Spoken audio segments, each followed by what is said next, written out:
여러분 안녕하세요. 찾아가는 새벽기도 시카고 예수사랑교회 조선영 목사입니다. 오늘도 변함없는 주님의 은혜와 평강이 저와 여러분의 삶의 종일 풍성하기를 기도합니다. 오늘 말씀은 사사기 3장 1절에서 11절까지 말씀입니다. 제가 읽어드리지요. 가나안 전쟁을 전혀 겪어본 일이 없는 모든 이스라엘 백성을 시험하시려고 주님께서 그 땅에 남겨두신 민족들이 있다. 전에 전쟁을 겪어본 일이 없는 이스라엘 자손의 세대들에게 전쟁이 무엇인지 가르쳐 알게 하려 주려고 그들을 남겨두신 것이다.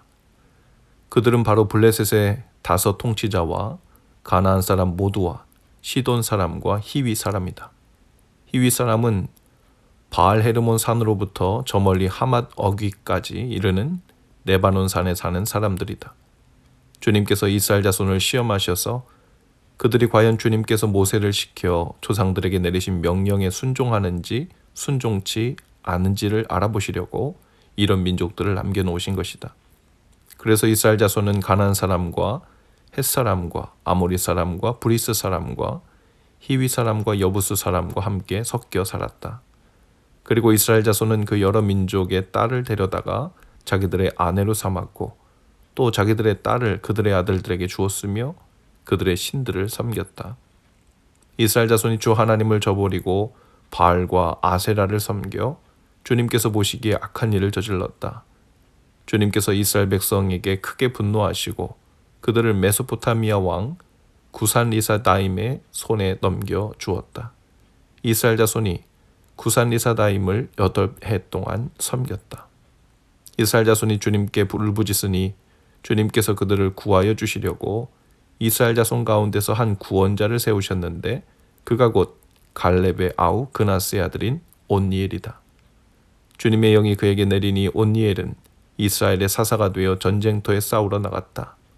주님께서 메소포타미아 왕 구산 리사다임을 온니엘의 손에 넘겨주었으므로 온니엘은 구산 리사다임을 쳐서 이길 수 있었다. 그 땅은 그나스의 아들 온니엘이 죽을 때까지 40년 동안 전쟁이 없이 평온하였다. 아멘. 현재 이스라엘 백성은 가나안 전쟁을 전혀 겪어본 일이 없습니다. 하나님은 모든 이스라엘 백성의 믿음을 시험하시려고 주께서 그 땅에 남겨두신 민족들이 있었는데요. 그들은 바로 블레셋의 다섯 통치자와 가나안 사람 모두와 시돈 사람과 히위 사람이라고 했어요. 주님께서 이스라엘 자손을 시험하셔서 그들이 과연 주께서 모세를 시켜 조상들에게 내리신 그 명령에 순종하는지 순종하지 않는지를 알아보시려고 이런 민족들을 남겨놓았다고 했습니다. 마치 에덴 동산 중앙에 심어 놓으신 선악과 나무와 같다고 할까요? 가나안 땅, 약속의 땅, 젖과 꿀이 흐르는 땅은 마치 그 당시에 하나님께서 이스라엘 백성을 구원하시려고 그들을 위해 예비하신 에덴 동산과 같은 곳이었습니다. 하지만 그곳에도 하나님께서는 선악과를 준비하신 것이죠. 그리고 그들이 하나님을 경외하여 그 말씀대로 준행하며 사는지를 시험하신 것입니다. 아담과 하와에게 주신 하나님의 계명은 그 선악을 알게 하는 나무 실과를 따먹지 말라는 것이었지만 이스라엘 백성들에게는 시내산에서 모세를 통해 주신 율법이었고 계명들이었습니다. 하나님께서 가나안 땅에 들여보내시면서 모세를 통해 신신당부하신 말씀이었죠. 가나안 족속을 곁에 두지 말고 쫓아내라는 것이었고 그들과 언약을 맺지 말고 또 그들과 혼인하지 말고 그들의 우상을 섬기지 말라는 것이었습니다. 하지만 백성들은 그 모든 것을 다 행했죠.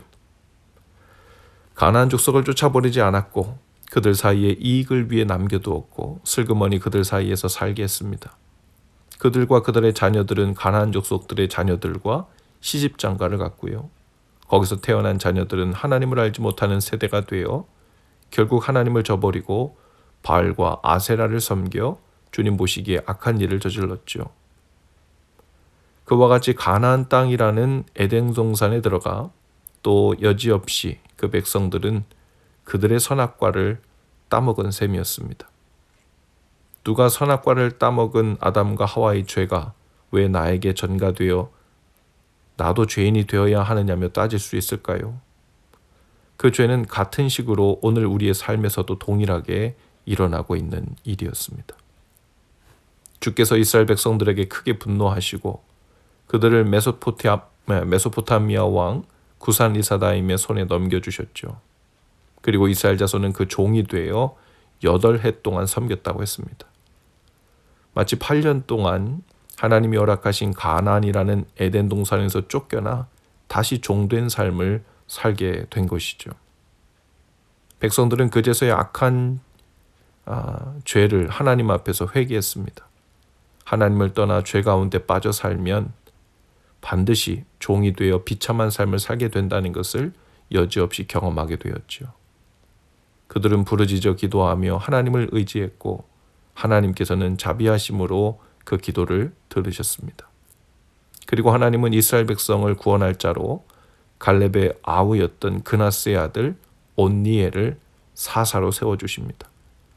그는 갈렙의 영향력 아래서 성장한 사람이었고 갈렙의 조카이자 동시에 사위였습니다. 온니엘이 초대 사사가 되어 전쟁에 나가 싸웠고 하나님께서는 온니엘을 통해 이스라엘을 그 압제에서 구원해 주셨죠.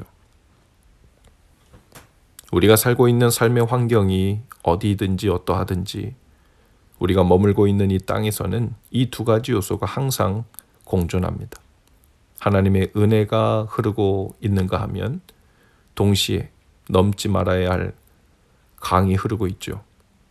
에덴 동산, 가나안 땅과 같은 약속된 은혜가 있고 동시에 우리 편에서 약속을 지키는 것으로 하나님 경외함을 보이는 선악과와 같은 것이 항상 공존하는 것입니다. 그것만 없으면 죄를 짓지 않을 텐데 하면서 그 선악과를 또 그 계명을 주신 하나님을 탓할 수 없습니다.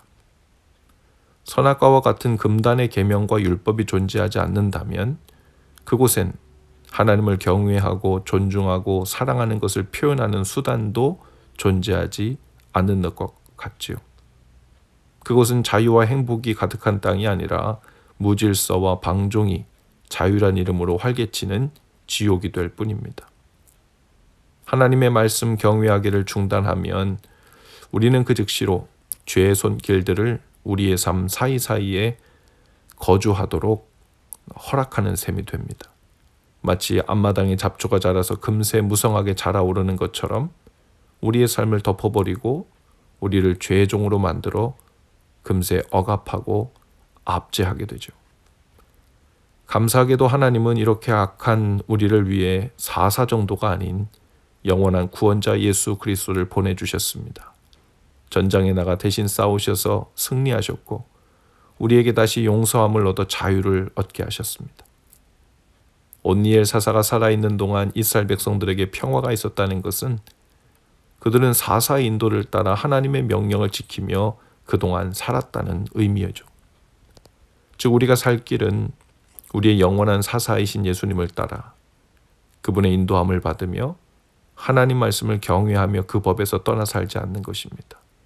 그 은혜의 법, 우리를 의롭게 해주시는 법, 그리고 성령을 통해 우리를 날로 거룩하게 해주시는 그 삶 안에서 떠나 살지 않는 것이죠.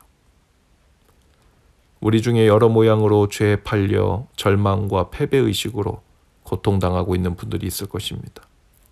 예수 그리스도의 십자가 은혜를 다시 붙잡고 우리 영원한 사사이신 예수님을 따라 걷는 삶으로 복귀하시기 바랍니다. 그리고 40년이 아니라 이 땅을 사는 동안 주님과 동행하며 성령 안에서 주님을 따라 거룩해 되는 삶의 여정을 계속해서 걸어가실 수 있기를 바라요. 주님이 허락하신 이 땅에서 시작된 하나님 나라, 즉 하나님을 경외하며 살고 있는 우리만의 가나안 땅에서 오늘도 평강을 누리실 수 있기를 주님의 이름으로 축복합니다. 기도합시다. 주님, 저희로 오늘도 십자가 은혜를 의지하여 다시 죄와 절망의 압제에서 벗어나 믿음으로 자유케 하옵소서. 그리고 우리의 영원한 사사이시자 구원자이신 주님을 의지하고 살되 주님을 떠나지 않게 하옵소서. 그 안에서 하나님을 경외하며 사랑하며 사는 삶, 에덴을 살고 가나안을 살게 하옵소서. 예수님 이름으로 기도합니다. 아멘. 여러분 오늘도 예수 사랑으로 화이팅입니다. 내일 아침에 다시 찾아뵙지요.